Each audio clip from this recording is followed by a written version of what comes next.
Hello guys, welcome to my channel where stories filled with revenge, moral lessons, and love are told. If you enjoy stories like this, make sure you like this video, share it with your friends, and subscribe so you never miss the next one. I remember that Christmas evening with chilling clarity. The house was lit with golden chandeliers, laughter bounced across marble floors, and I stood quietly in the corner nursing a glass of ginger ale. I've never been much for champagne or cocktails, and truthfully, I could hardly afford them. My son Michael, polished in his tailored navy suit, worked the room like the successful executive he always wanted people to see. His wife Sophia hovered close by, diamonds glinting on her wrist, her lips curled in that sharp smile that could cut through glass. Then came the moment that sliced me deeper than anything else. My daughter, glowing in her red velvet dress, raised her glass during a toast and asked with almost playful innocence, "Dad, did you get your $8,000 allowance this month?" The entire room froze. My heart thumped so loud I thought the chandelier above might rattle. "Allowance," I muttered, my throat dry. I wasn't even sure I heard her right. I live in a one-bedroom apartment with rent that eats nearly half my check from the grocery store. My bills pile up like bricks on my chest. $8,000 a month? I hadn't seen that kind of money in decades. Sophia's smile faltered for the first time that night. She froze, her glass still raised, but her knuckles tightening around the stem. Michael chuckled too quickly, patting me on the back as if to dismiss my confusion. "Of course he gets it," he announced to the crowd. "That's just Dad being modest. We take care of him. $8,000 every month, without fail." Everyone clapped politely, murmurs of admiration rippling through the room. What a generous son. He's so devoted to his father. I felt myself shrinking in their eyes, not from shame but from fury, because I knew the truth. I had received nothing. Not a dime. I excused myself to the restroom, gripping the sink as if it might hold me up. My reflection stared backland face, tired eyes, a man who had worked warehouses and grocery aisles all his life, who scraped together overtime just to buy winter coats. And now my own son was parading me like some charity case he funded, gaining applause for generosity that didn't exist. When I stepped out, Sophia was waiting in the hallway. Her smile had vanished, replaced with a cool stare. "Richard," she whispered, "you don't want to embarrass Michael. People are watching. Just go along with it." I whispered back, my voice trembling, "Why would you lie like that? Why would he say something so cruel?" Her lips barely moved as she replied, "Because it's what people expect. You'll thank him one day. Just don't stir up trouble." Then she walked away, heels clicking like gunshots against marble. That night, when I returned to my apartment, I sat in darkness. I couldn't shake her words. Don't stir trouble. But the trouble had already been stirred. My stomach churned thinking about the neighbors who might have read in the newspaper about Michael Bell, the successful entrepreneur who bragged about supporting his father. I imagined them wondering why I still caught the bus, why my shoes had holes, why I looked weary. I thought back to my life of work. Forklifts in warehouses, unloading trucks at dawn, sweeping grocery aisles when everyone else slept. I never complained. I believed in honest sweat. I raised my kids the best I could, even when their mother left and the bills nearly drowned me. And now, at 57, to be painted as a kept man. Funded by a son who gave me nothing was a betrayal deeper than any backache I ever suffered. Over the next week, the lies spread. Michael had mentioned it not just at Christmas, but apparently at his company events, investor dinners, even in interviews. "I send my dad $8,000 every month," he would say proudly, "because family comes first." Strangers messaged me on social media, congratulating me for having such a generous son. The words felt like poison. One afternoon, my coworker Janet at the grocery store asked, "So, what's it like having a son who gives you that much money? Must be nice to not worry about bills anymore." I forced a weak smile, but inside I burned.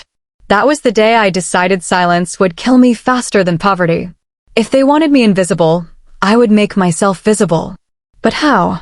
I had no proof yet, only the hollow in my bank account and the ache in my chest. I started with my own papers, old letters, bank statements, the few checks Michael had written me over the years, none exceeding $100, all birthday gifts. Certainly nothing close to $8,000 a month. Late at night, when the world slept, I sat in the public library scrolling through news archives on ancient computers. And that's when I found a glossy magazine spread featuring Michael and Sophia at a gala. The caption under their photograph read, "Michael Bell, known for giving his father $8,000 monthly, exemplifies family loyalty." I printed it out and carried it home, staring at it for hours. That caption wasn't just a lie, it was a weapon. It made me look ungrateful if I ever spoke up. It made me look senile if I said otherwise. But it was also my first piece of evidence the world thought this allowance existed. Days turned into weeks, and I kept hearing whispers. A man at church approached me, saying, "God bless your son for taking care of you." I wish my boy did the same. I nodded, but inside my heart screamed. How long could I live in the shadow? It was during one of my bus rides home, staring at the graffiti on the windows, that the resolve hardened in me. My own blood had made me a prop in his play of wealth and kindness. But I wasn't going to be silent.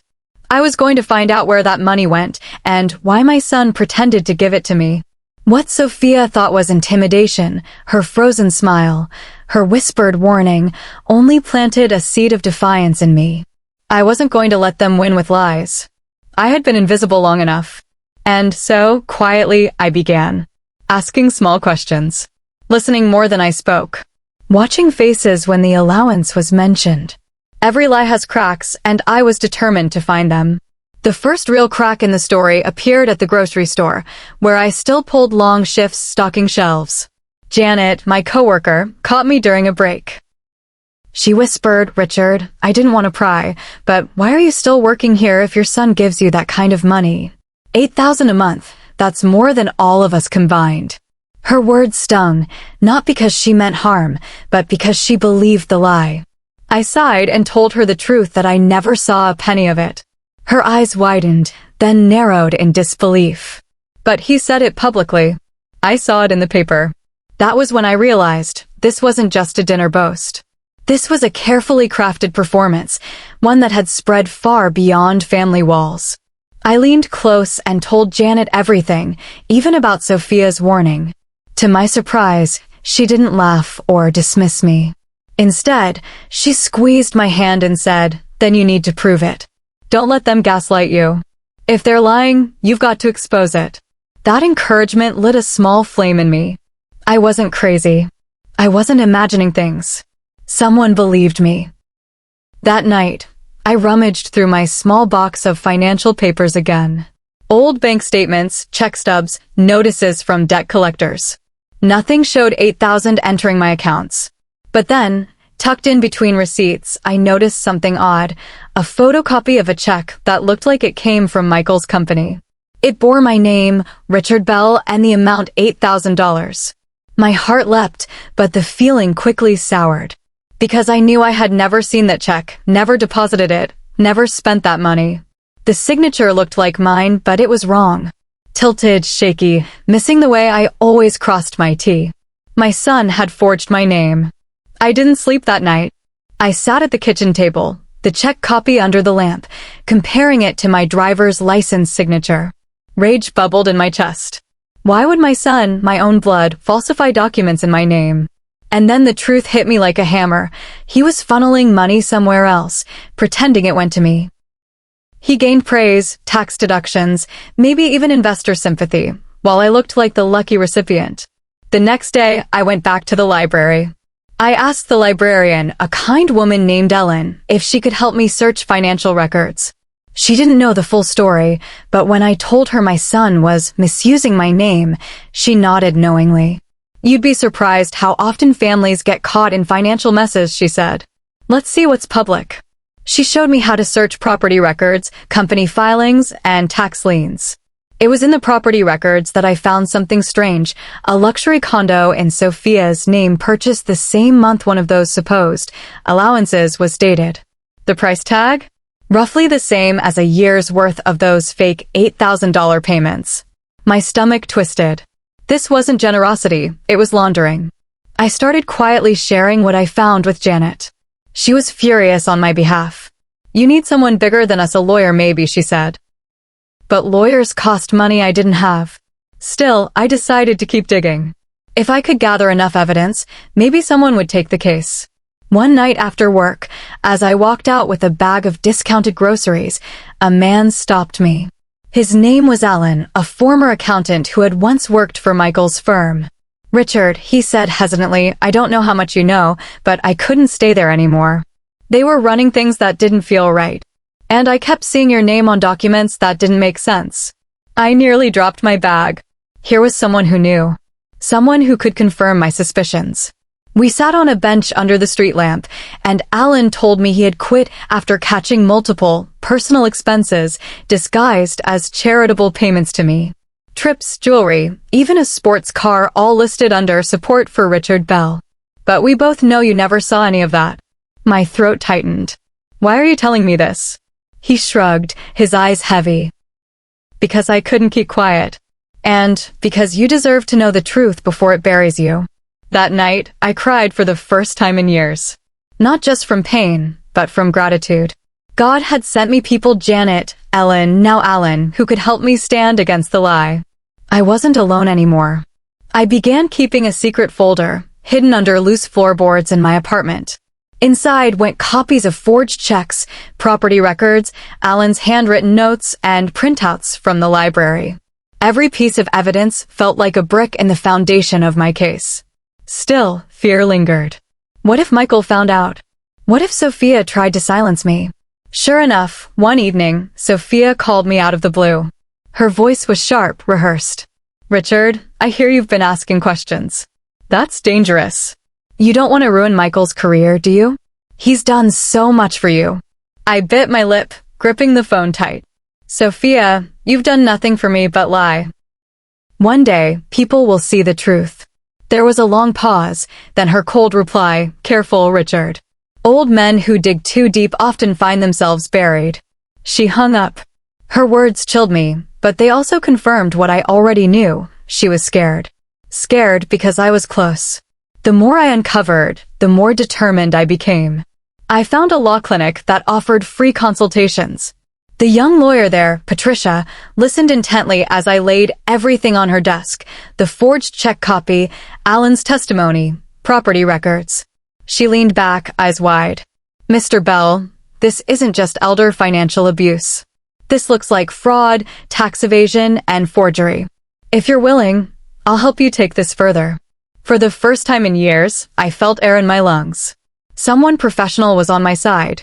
Patricia coached me on documentation, every phone call, every threat, every piece of mail. "Keep records," she said firmly. "Documentation is power." So I did. I wrote down every conversation, every strange look, every whisper. Slowly, my invisible life became visible on paper. And with each page, the weight on my shoulders grew lighter, because I knew the day was coming when I would finally confront Michael and Sophia, not in whispers, not in the shadows, but in the full light of justice. The day of reckoning came sooner than I expected. Patricia, my lawyer, had worked tirelessly, building the case brick by brick. She brought in Jennifer, a sharp assistant district attorney, who believed in the evidence I had gathered. When they told me charges were being filed against Michael and Sophia, my knees almost gave way. Part of me still couldn't believe my own son would face a courtroom because of me. Another part of me, the part that had slept in cold apartments and eaten canned beans while people thought I was rich, knew justice had been a long time coming. When the trial began, I walked into that courthouse with trembling hands. Reporters crowded outside, shouting Michael's name. Cameras flashed, microphones thrust forward. He wore the same polished smile he had used at Christmas, Sophia's arm linked with his, but when his eyes caught mine, they flickered, just for a second, with fear. Inside, the courtroom air felt heavy. The judge's gavel echoed like thunder. I sat behind my lawyers, clutching the folder of evidence I had carried like armor for months. The prosecution laid it all out: the forged checks, the fraudulent tax filings, the properties bought in Sophia's name, the money laundered through accounts that were supposed to be mine. And then Alan, the former accountant, took the stand. His testimony cut through the lies like a blade. "I saw Richard's name used over and over," he said firmly, "but I knew he never received the money. It was all a front." When it was my turn to testify, my chest felt tight. The defense tried to paint me as confused, forgetful, an old man misremembering details. Sophia even smirked, shaking her head like I was senile. But I spoke slowly, clearly, letting every word breathe. "I may be 57, and I may not have your degrees or your wealth," I told them, "but I know when my pockets are empty. I know when my son hasn't given me a dime. And I know a forged signature when it's supposed to be mine." The courtroom was silent except for the scratch of pens. I pulled out the photocopied check and laid it beside my ID. "That isn't me. That's a lie." And that lie nearly buried me. Sophia shifted in her seat. Michael avoided my gaze, staring at the desk as though the wood grain might save him. For the first time, the power they carried in every room slipped away. The mask cracked. The trial dragged on for weeks, but each day the truth grew harder to deny. Emails were revealed, Michael bragging to business partners about supporting Dad, using it to win deals. Bank statements showed money marked as family assistance, rerouted to luxury vacations. Even the IRS stepped in, uncovering tax fraud tied to their scheme. Finally, the verdict came. Guilty on charges of elder financial abuse, forgery, tax fraud, and conspiracy. The words rang in my ears like church bells. Michael and Sophia were led out in handcuffs, their heads bowed not in humility but in shame. My heart ached. I was watching my son fall. But justice had been done. After court, reporters swarmed me. One asked, "Mr. Bell, how do you feel seeing your own son convicted?" I paused, steadying my breath. "It feels like losing him twice," I admitted. Once to greed, and now to justice. But the truth had to be told. Silence only protects the abuser, never the victim. The months after the trial were a strange mix of relief and grief. Bills still came, work still demanded my back and my time, but the weight of lies was gone. People in my community who once thought I lived on my son's wealth now saw the truth. Many offered apologies. Some shared their own stories, neighbors whose relatives had stolen from them, coworkers who had been manipulated by family.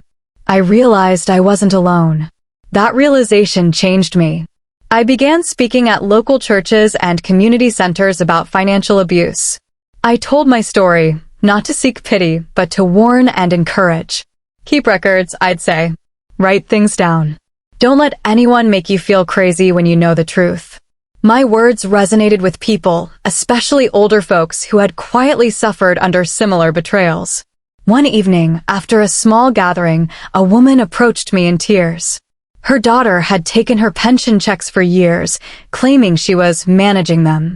Hearing my story gave her courage to confront it. "You gave me hope, Mr. Bell," she said, squeezing my hand.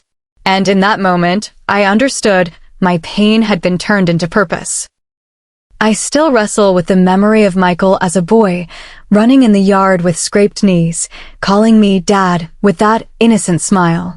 That image clashes with the man who stood in court, silent under the weight of fraud. Love doesn't erase consequences, and consequences don't erase love. It's a balance I live with daily. But I've learned that betrayal doesn't define me, resilience does. Next Christmas, I sat alone in my small apartment, a modest meal on the table. No chandeliers, no toasts, no lies. Just the quiet truth. And it was enough. Moral lesson.